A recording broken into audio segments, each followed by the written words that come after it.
রংপুরে অবৈধ করাতকলের রমরমা ব্যবসা, রাজস্ব হারাচ্ছে সরকার। রংপুরে অনুমোদন ছাড়াই শতাধিক অবৈধ করাতকলের রমরমা ব্যবসা চলছে। এ কারণে সরকার হারাচ্ছে মোটা অঙ্কের রাজস্ব।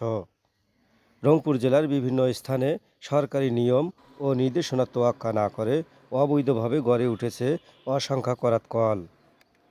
স্থানীয় প্রভাবশালী ব্যক্তিদের প্রভাব ও সংশ্লিষ্ট কর্তৃপক্ষের প্রয়োজনীয় নজরদারি না থাকায় এ উপজেলায় যত্রতত্র গড়ে উঠেছে এসব সমিলের করাতকল।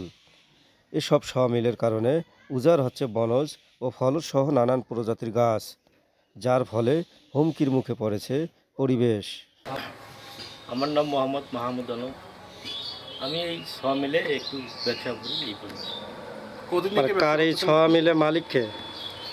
মালিক তো মারা গেছে, শাহজাহান খান। তার নাম কি? শাহজাহান খান।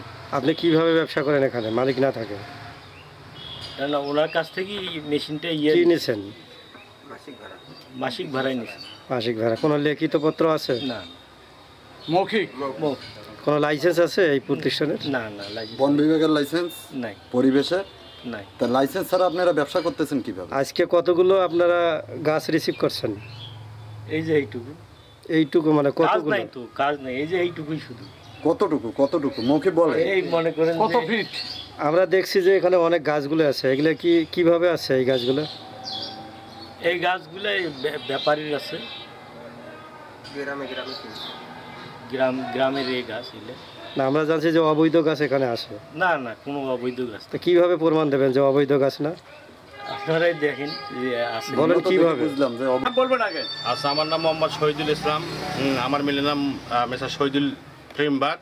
হ্যাঁ, তো বন বিভাগ থেকে কাউনিয়া থেকে আমাকে একদিন বলা হচ্ছিল যে ভাই আপনার বন বিভাগের একটা লাইসেন্স করা লাগবে।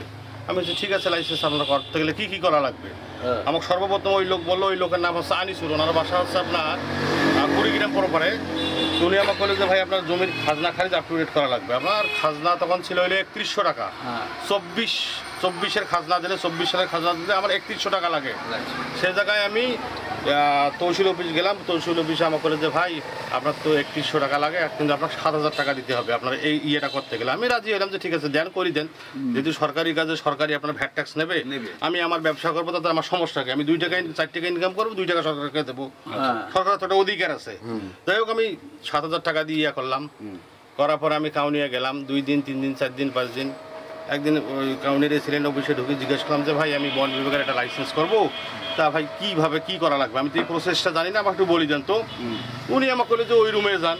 আমি ওই রুমে গেলাম, যা সালাম দিয়ে দাঁড়াইলাম যে ভাই আমি তো এরকম বন বিভাগের একটা লাইসেন্স করবো, তা ভাই কীভাবে কী করা যাবে?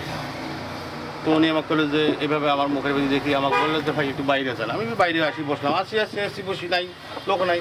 আর এক লোক আসলো, জিজ্ঞেস করলাম যে ভাই এটা তো এসিলেন্ট অফিস, হ্যাঁ আমি তো জমির খাজনা খারিজ আপ টু ডেট করছি, আমি বন বিভাগের একটা লাইসেন্স করবো, তো সেটা কী করা যাবে? তো উনি আমাকে বলে এখানে না, আপনি ওই অফিসে যান, টিপু মুন্সি অডিটোরিয়াম দেখা দিল আমাকে, ওই ঠিকানায় যে বন বিভাগের ছোট্টটা ঘর আছে ওইখানে যান। গেলাম, ওদের সঙ্গে যা কথা বললাম, তো ওরা কোনো টাইম দিল না আমাকে।